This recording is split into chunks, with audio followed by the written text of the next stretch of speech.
네, 최근 울릉도 앞바다에서 여객선 인근에 포탄이 떨어지는 아찔한 사고가 발생했는데요. 아직까지 정확한 사고 원인이 밝혀지지 않고 있습니다. 포항지사를 연결해 관련 소식 알아보겠습니다. 박영훈 기자. 네, 동부지사입니다. 어처구니 없는 사고였습니다. 백길을 이용하는 주민들 불안감이 클 수밖에 없을 것 같은데 왜 이런 일이 발생한 겁니까?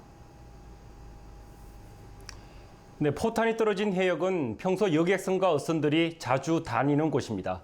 함정이 왜 여객선을 향해 포탄을 쐈는지 또 누구의 책임인지가 명확히 가려져야만 제대로 된 재발 방지 대책을 세울 수 있습니다.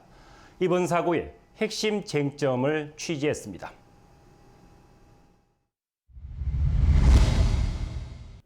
이번 사고의 가장 큰 원인이자 관련 기관들의 주장이 엇갈리는 부분이 시험 사격의 사전 통보 여부입니다. 분명한 건 이번 사격에서는 평소에 이뤄지던 2중, 3중의 안전수칙이 지켜지지 않았다는 점입니다. 해상 사격을 알리는 해군의 공식 문서입니다. 사격이 실시되는 날짜와 구체적인 시간, 여기에다 포탄이 떨어질 해역과 여객선의 우회 경로까지 제시하고 있습니다. 하지만 어찌된 일인지 이번 시험 사격은 해양수산청과 여객선사 어디에도 사전 통보가 없었습니다. 해군과 방위사업청은 인터넷에서 운영 중인 해양안전 시스템에 공지했다는 입장이지만 구체적인 사격 일정과 사격 구역 정보가 없어 유명무실한 공지일 뿐입니다. 독도 근방까지 가서 약 2시간을 우회를 해가도 들어갔습니다, 울릉도로. 그런데 이번에도 저희들한테 통보만 했으면 저희들이 1시간이 늦더라도 승객과 선박의 안전을 위해 우회를 했을 건데 이번에는 그렇지를 못했습니다.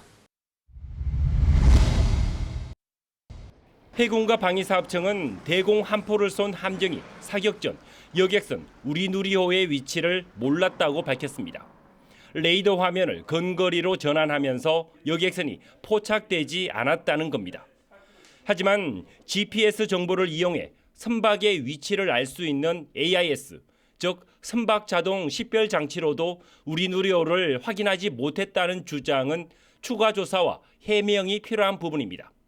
실제로 해당 함정은 사격 전 우리누리호보다 오히려 더 멀리 떨어져 있던 선라이즈호의 존재는 확인했습니다.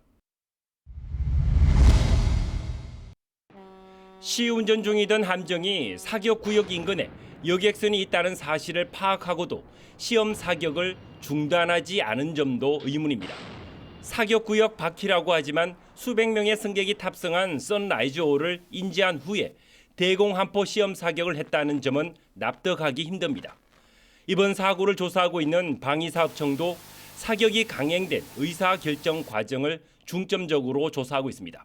그런 시간에 왜 사격 훈련을 해야 되는가부터 그리고 왜 그렇게 결정을 해서 쐈는가에 대해서 지금 저희들이 감사실에서 가장 큰 문제는 그렇게 주변에 여객선이 있는데 그걸 쐈다는 게 문제거든요. 군 당국은 재발 방지 대책이 나올 때까지 사격을 중단했는데 시민들이 안심할 수 있는 원인 규명을 위해 민간 전문가 등도 조사에 참여해야 한다는 지적입니다.